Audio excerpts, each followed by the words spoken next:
Acts of faith, August. If you eat well, you must speak well. When we become angry, upset, or disappointed with someone, we forget the good they have done.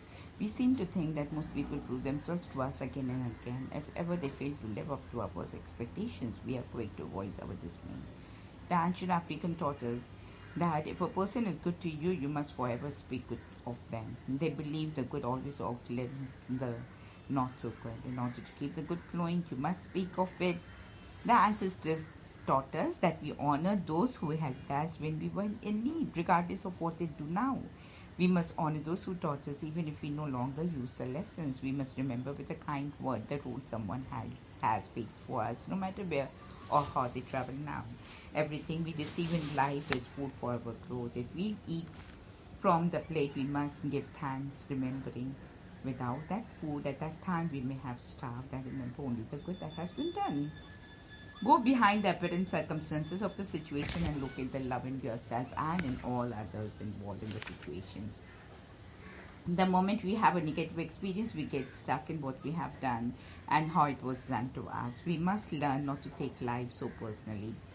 People are not really out to get us. Events are not waiting to befall us. We are all moving to get where we want to be. As a result, we will sometimes step up on each other's toes when we find ourselves in a conflict or confrontation. We must know how to love ourselves out of it. Love means recognizing fear as an open and condition that sometimes makes us do and say things we really don't mean. Love means opening our hearts and minds to our best regardless of what is going on. Love means not attacking but supporting, not defending but seeking clarity. Love means knowing that in the end we will all be okay, even if it means we have to give up a little of something. Let us learn to give up anger and fear by replacing those things with love. I'm loving you and me out of this situation. Each of us is stamped with a vibratory signature of our own state of consciousness. We become very offended if someone says we don't measure up or they criticize our actions. We think they are picking on us because of our race, gender, and because they have a problem. We must consider what they are actually saying before we dismiss what could be valuable criticism. Consider the things we think about ourselves. It's not good enough. I'm not smart enough. I don't do it right. So and so did it better than me. I need someone to tell me how good I am. I hope I don't mess up like I did before. If I do it like this, they will like me. I don't know what I'm doing. I'm not good at this. I can do better than this. Life is an accurate reflection of your consciousness. People will usually say to us the very things we think to ourselves. If we want others to speak well of us, we must first think well of ourselves. The next time someone criticizes you, where have I heard that before? I think positivity about me and speak positively to me. Beautiful. If you love them in the morning with your eyes full of crust, if you love them at night with your hair full of rollers, chances are you are in love. When was the last time you were in love, really in love? Do you remember feeling silly, giggling and grinning whenever you saw the object of your affection? Did you feel like skipping, running, jumping in the street, maybe spinning around and rustling your hair? Did everybody look better, act nicer, seem beautiful because you were in love? What about playing? Didn't you want to stay home and play with your love mate rather than go to work or school, and didn't want to go to bed early? Do you remember getting dressed up and wanting to look nice because you felt so good? Did you feel as if you could do anything because you had somebody at your side? What about feeling nurtured, supported, protected? How about being needed, wanted, valued? And didn't it bring a smile to your face just to think that somebody loved you? Did it make you feel young again, drained? Well then, why do you think children don't know when they are in love? Love comes at all ages. I wish I would have known more people. If I would have known more, I would have loved more. We have an unlimited capacity to love. Actually, loving is not something we do or for other people. It is a blessing, a gift we give to ourselves. Love opens us to endless possibilities. It increases our resources and our capacity to give. Love fine-tunes our vibrational frequency, which enables us to create. Love keeps us alive long after we have departed and gives meaning to who we are. what we do and how we do it. The only thing that limits our capacity to love are the condition we place on loving. When love is based on what we do or how we get it, our love ability is stunted. When we love under circumstances, rather than in spite of them, our love is limited. When we love what was rather than what, we have no real idea what love is about. When we love just for the sake of it, giving who we are and without excuses and apologies, taking what comes and making the best of it, we open our souls into the abundant blessings of the strongest forces of life. Today I will pour love into everyone and into everything. We are each born with a limitless capacity for pleasure and enjoyment. Relationships do not just happen, no matter how we made our mate or who makes the introduction. We create all the relationships we experience. We each have the capacity to bring to ourselves the exact relationship we want. Unfortunately, most of us are not willing to do the work. We must begin the work by looking at the self and getting clear about how it feels. We cannot expect to attract loving, generous men. If we are angry and withholding, we must stop living the past for our condition now. Wherever we are, what we have or don't have is no one's fault but our own. If by chance someone else made a contribution to the mess we were creating, forget the mess and move on.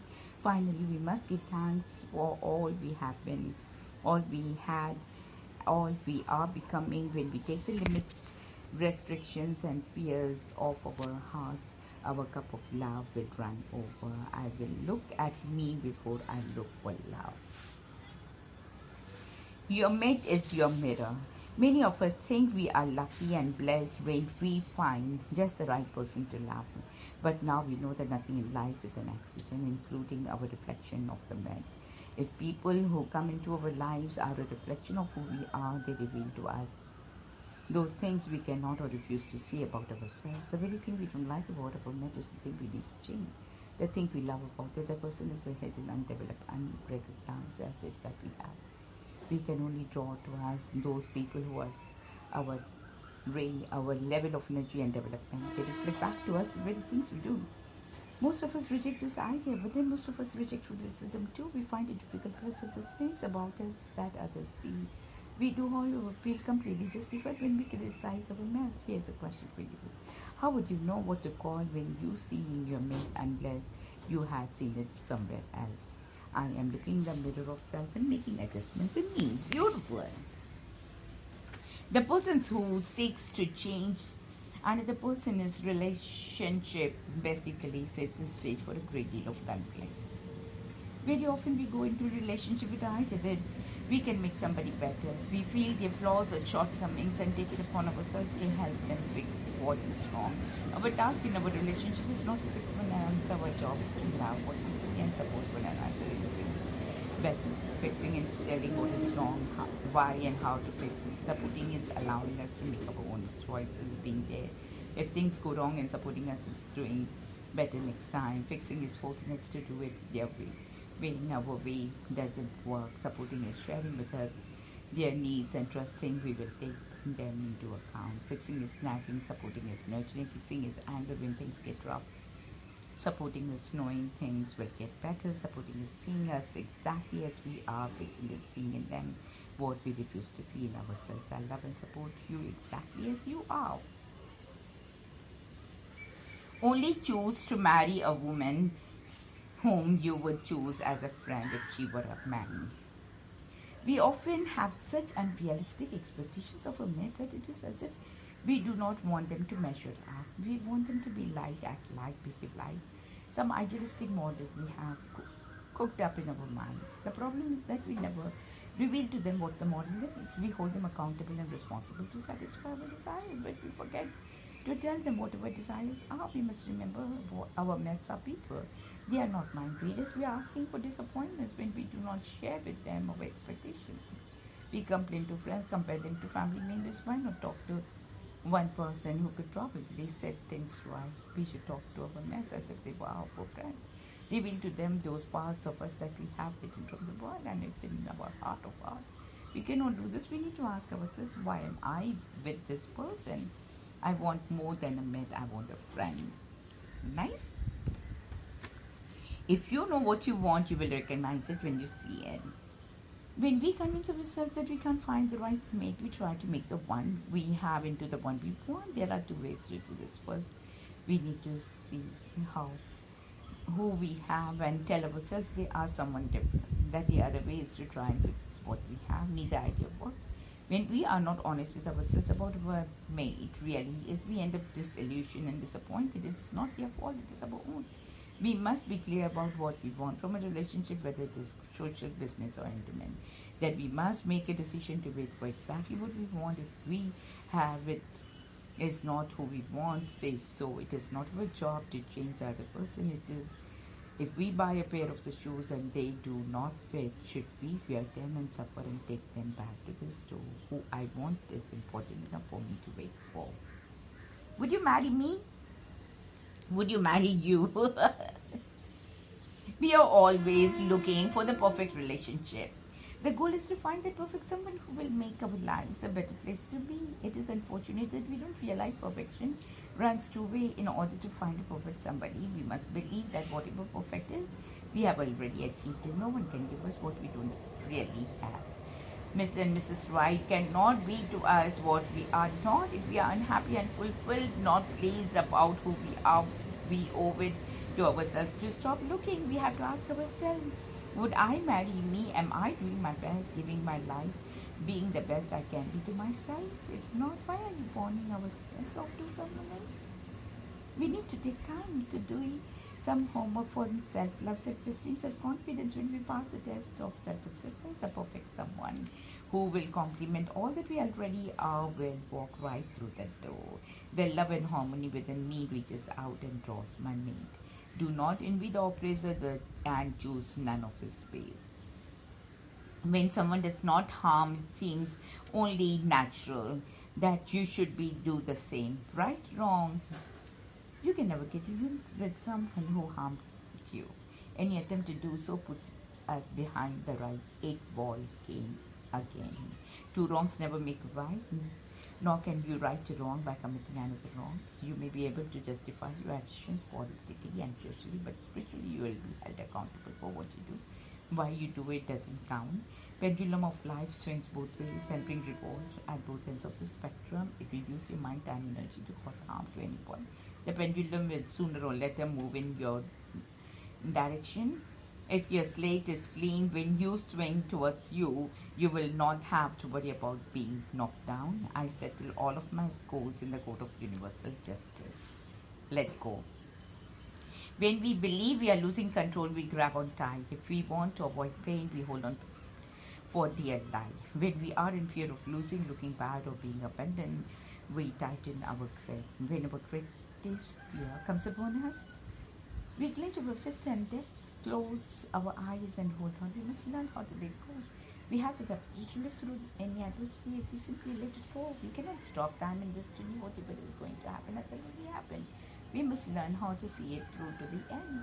When we hold on, we prolong the pain. When we dig our feet in, we must be uprooted. When the time comes for growth and change, we must have the courage and faith to let go. Whatever leaves my life makes room for something better. Beautiful. If you cannot find peace within yourself, you'll never find it anywhere else. Where do we get the idea that if a relationship or marriage ends, we have somehow failed? The ending of a relationship is not a sign of personal failure, actually. It is a courageous step. It is a loving gesture. It is a responsible move. It takes courage to admit when a relationship is not working, when we are locked in a relationship that's not working. It can be very painful. We must love ourselves and our mates enough not to want them to stay in a situation that's causing pain. When we are willing to take personal responsibility and the necessary steps to free ourselves from the pain of relationship, we are showing the willingness to grow. Looking at things from this perspective, how can we consider ourselves failures? There comes a time in every situation when difficult decisions must be made. Making the decisions may make us feel miserable. Not to make them is what makes us miserable. Failures. I'm not a failure. I'm ending a relationship. Rejection can be killing. It kills faster and more effectively with the victim is already lacking in some vital way. Nobody likes being rejected, but rejection does not mean there is something wrong with you. An early rejection can save you a great deal of grief later on. Then there are those times when What you have is not really what you want, but you convince yourself to settle for it anyway. Well, if the other person rejects you, you are safe for having to run away.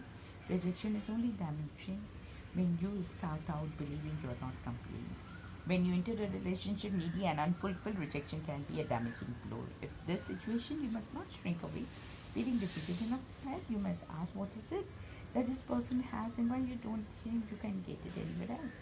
If you understand that you can only draw to yourself what you already are, you can see rejection as another lie.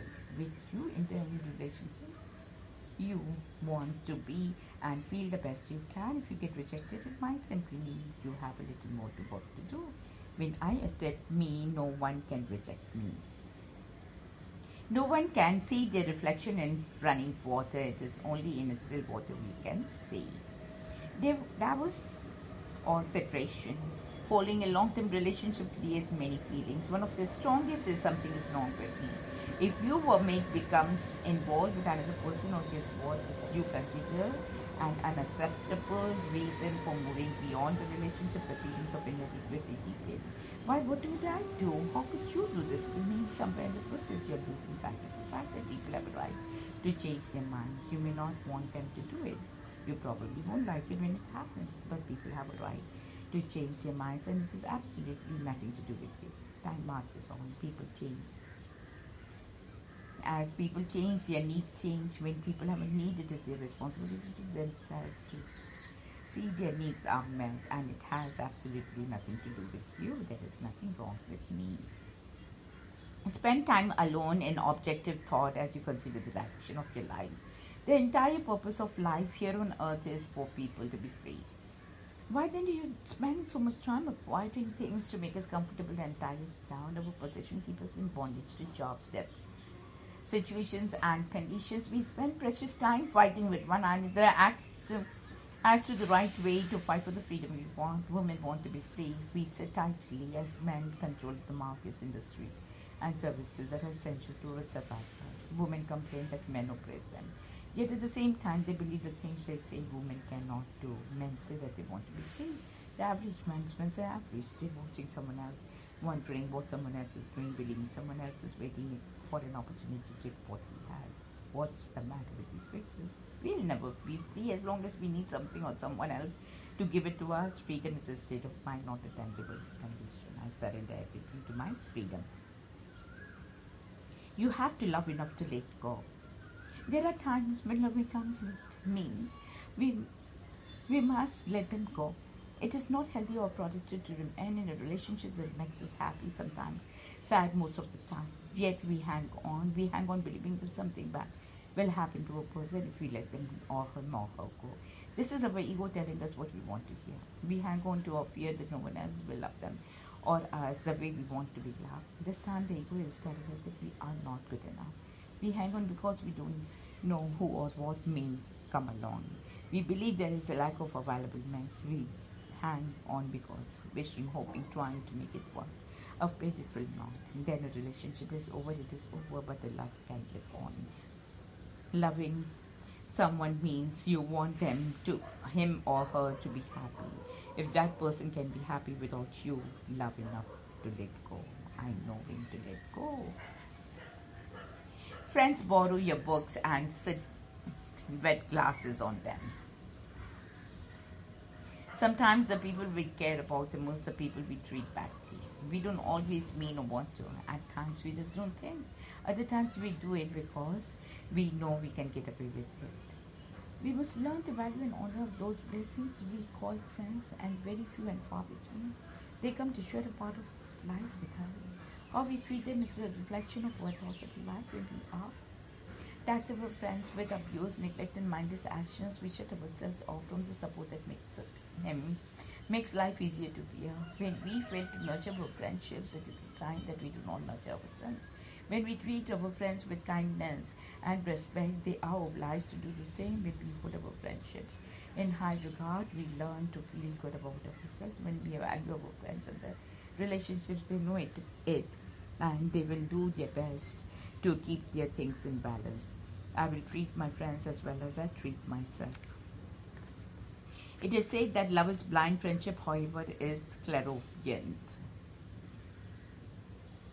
A friend, a real friend, someone you love and trust, is going to tell you all the things you do not want to know about yourself. A friend tells you when you are the right and helps you understand what you could be wrong. A friend will yell and explain. But when you need them, he's there. A friend is someone you cannot and do not lie to. She knows your secrets and holds them in confidence. A friend of a judge yet will let you know when you are doing it again. A friend sees the mistakes and without covering them up, steers you in another direction. A friend pushes you, shoves you, drives you real hard. Just when you think you're about to break, he whips out the bandage, patches you up and start pushing again. The friend always says things to make no sense until you hear his friend to say the same thing.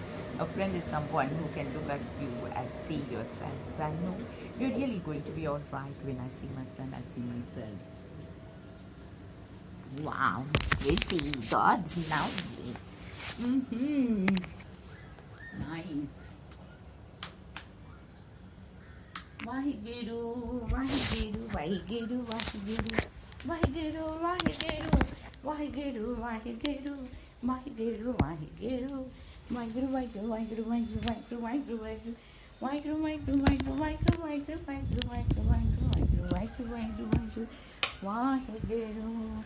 Love you, God.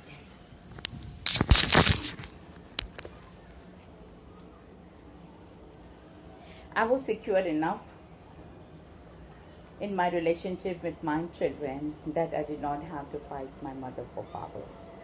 When mother and daughters have many hurdles to overcome, there's the mother's view, the daughter's view, there's the mother's opinion, there's the mother's fear, and the daughters will not succeed. There are daughters' fear that she will not be supported by what she wants. There are the mother's insist in nagging to do the things right way. There's the daughter's view that the mother will not work. They are mothers who are not grown up and the daughters who have grown up too fast. They come with grandchildren a chance and the mother to do it again, but it is time now there is a way for the daughter to prove that the mother's way does not work. The mother sees herself in the daughter. There is pride and celebration. The daughter does not want to be anything like the mother. There is disappointment and embarrassment. Mothers and daughters reflect each other. They repel each other. Yet in spite of all, they love each other. Sometimes they should tell each other, I am my mother's daughter.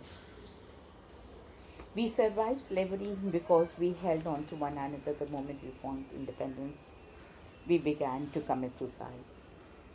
There's a metaphysical principle that says that whatever you do come to someone else, we actually do to ourselves. This principle supports a golden rule: do unto others. We forget this, and when we do, we create an imbalance in our own being. When we malign another person, we are talking about the self. When we deal dishonestly with someone, we are cheating the self. When we abuse, neglect, manipulate another, we are doing it to ourselves. Why? Because we are connected with the one creative force. This force creates a responsibility for accountability to the dependence on one another. The moment we allow the self to believe it can do without other people, we create a kind of loneliness, depression, and disconnection that makes life not worth living. I'm one with the source. I'm one with mankind. Potential means you aren't doing nothing now. One of the greatest downfalls in our relationship is backing on the potential of someone else. We go to the great lengths to understand what someone should do and could do, has the ability to do, but is not doing. Very often we see that person prevents us from seeing that person is doing nothing. Parents, friends, spouses have lost millions of dollars in valuable time saying, I see the good in you. We usually want so much for our loved ones that we forget to ask what they want for themselves. We cannot want more for someone when they want for themselves. If they want it, it is up to them to go out and get it. We should not have the desire to take them to find it. Do not be concerned with what a person could do. Pay close attention, listen intently to what they are doing and saying right now. I see you in this moment. Beautiful. Emotional independence begins with the development of inner resources. We have been taught that a relationship is a 50-50 proposition. A more accurate view is that two incomplete people can come together and find completion.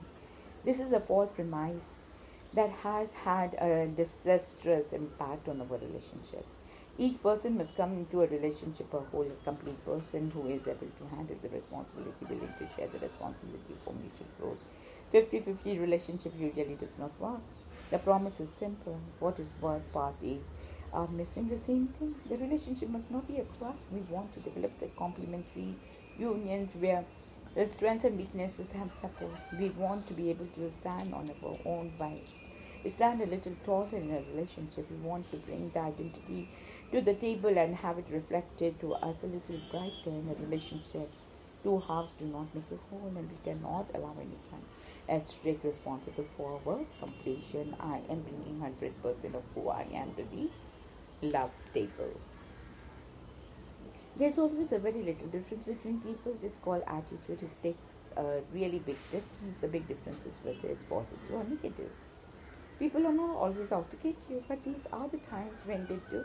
Chances that the person close to you, best friends, related parents, lover, child, or spouse, there's an even better chance that you deeply loved and trusted the person. Perhaps they betrayed you, abandoned you, stole from you, or felt in return the emotional commitment you made. No matter how traumatic the wrongdoing or the end of a relationship may be, the good always outweighs the bad. If you have had bad memory, you have two positive ones. If you learned one new thing about yourself or another person, you know more than you did then when you started. You learn in this relationship what not to do in the next. You are better for it. If you learn patience, faith, trust, humility, or what a truly strong and powerful person you are, you have the treasures you will never lose. The difference between me and them is I am positive. It is your moral duty to be happy. However, you cannot exercise this duty by clutching unrealistic beliefs, struggling with unworkable attempts, assumptions, juggling gentle images, jumping to false conclusion, running with impulsive decision, or massive hasty judgments. Too often, we expect happiness to come as a result of our relationship rather than as a premise upon which we build one. If we truly wanted to be happy, we would not be so eager to sacrifice happiness for nonsense, jealousy, possessiveness, anger, fear, or any other function of the ego. Nonsense renders us downright miserable. Happiness requires that we be honest, trusting, trustworthy, respectful, mutually considerate. We cannot realize true happiness when we entertain nonsense in our house, and man, individually and collectively. We must work to clear ourselves before entering a relationship. If we wait until we are in the process and wading through the nonsense, the ego will be well on the way to eroding the happiness we seek. It is I will exercise my duty to be happy. If you want to know the end, look at the beginning. Wherever you are in your heart and the mind, the outset of a relationship is where you will be at the end. Where you begin and start in the relationship is what we have to clean up in the end. We cannot begin a relationship in dishonesty and deceit and no pure experience and honesty. And if you run into a relationship to get away from another, you will run into another one to get away from this one. If you enter a relationship in fear, anger, grief, you stand a pretty good chance of finding more of the same. If you enter a relationship in sadness, desperation, and pain, guess what? You will find it again. If you want to put an end to angry, bitter, ugly separations, you will begin on relationship with an open, loving honesty. We say we want. If we do not know how we are and how we feel at the time, it is best that we stay alone. It is better at the beginning to avoid anything worse than the end. Anything that coming back hurts. If you keep going in and out of the same relationship, chances are you are going to get hurt. People come together in a relationship to learn. Once you learn your lesson, it is time to move on. Take your lesson from the last time and move on to something new. If you insist on drinking from the same used cup, you will eventually get sick. You can do the same old thing and do it just so many ways until you lose track of what you're doing. How many times can you cry? How many times can you hurt? How many can you convince yourself that you can make this work? When a relationship is over, you must learn to let go. No matter how much love the other person or how afraid you are that you will never love again, you cannot squeeze juice from a piece of dry fruit, so don't bother to try. When it is over, I am on the next thing. Is this love? Is this love? Is this love? Is this love that I'm feeling? How do you know when you're really in love? First of all, you would not ask the question. Love is knowing.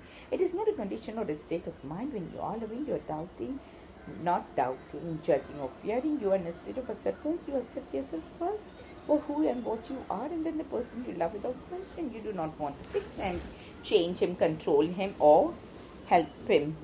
You want to for the person you love exactly what she wants for herself. When you are in love, you feel vulnerable and know that this is okay. You don't hide your feelings, change them to fix what you think the other person wants, and you do not question what you feel. When you are in love, you give expecting nothing in return, not even love. Love is an inner process between you and yourself that you want to share with someone. Everyone, love is free. If your request is on to own, control, hold on to, protect, or take care of someone, they cannot be free, or you and you are not in love. Love is never wrong, seldom right. It just is. Love is in the midst of me. When self-respect takes its rightful place in the sight, you will not allow yourself to be manipulated by anyone. Loving, wanting, or being with someone else is absolutely no reason to abuse, neglect, and disrespect yourself. In all of our relationship, we can only give what we have. When we have a sense of self and honest consciousness of our needs, a clear concept of what we want, we can respect ourselves.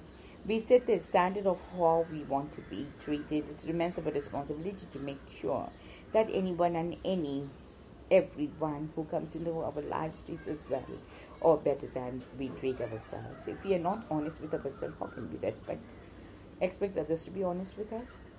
If we are not nurturing and supporting for ourselves, what would we expect it from anyone else? If we do not expect and give the best to ourselves, then where do you think it will come? Our relationship can only be the reflection of the relationships that we have with ourselves. If I love, honor, and respect me, you must do the same. You cannot throw a loved one out of your heart and mind. No matter what they have done to you and said to you, you cannot stop loving them, no matter how much they disappoint you. Neglect or abuse you, you think you love them, you probably do. It does not matter what other people say about them, how others feel about them, and how bad you feel about them. If you love them, admit it. Do not tell yourself you don't love somebody if you do. When you might want to do is make a choice about whether you want this person to be a part of your life. It is not necessary to stop loving people. If you don't like them, you can choose the type of relationship you want to have with the people you love. You can love them from a distance. You can love them and not live with them. You can love them in the deepest part of your being and choose to move on. You can figure out why you love them. If you love them and still choose to move on, and you love them for who they are and what they are, stop complaining. I can choose how I want to love you. Beautiful, enjoy, lovely, good. Nice. Acts of faith, August. If you eat well, you must speak well. When we become angry, upset, or disappointed with someone, we forget the good they have done. We seem to think that most people prove themselves to us again and again. If ever they fail to live up to our expectations, we are quick to voice our dismay. The ancient African taught us that if a person is good to you, you must forever speak good of them. They believe the good always outlives the not so good. In order to keep the good flowing, you must speak of it. The ancestors taught us that we honor those who helped us when we were in need, regardless of what they do now. We must honor those who taught us even if we no longer use the lessons. We must remember with a kind word the road someone has paved for us, no matter where or how they travel now. Everything we receive in life is food for our growth. If we eat from the plate, we must give thanks, remembering without that food at that time we may have starved, and remember only the good that has been done. Go behind the apparent circumstances of the situation and locate the love in yourself and in all others involved in the situation. The moment we have a negative experience, we get stuck in what we have done and how it was done to us. We must learn not to take life so personally. People are not really out to get us. Events are not waiting to befall us. We are all moving to get where we want to be. As a result, we will sometimes step up on each other's toes when we find ourselves in a conflict or confrontation. We must know how to love ourselves out of it. Love means recognizing fear as an open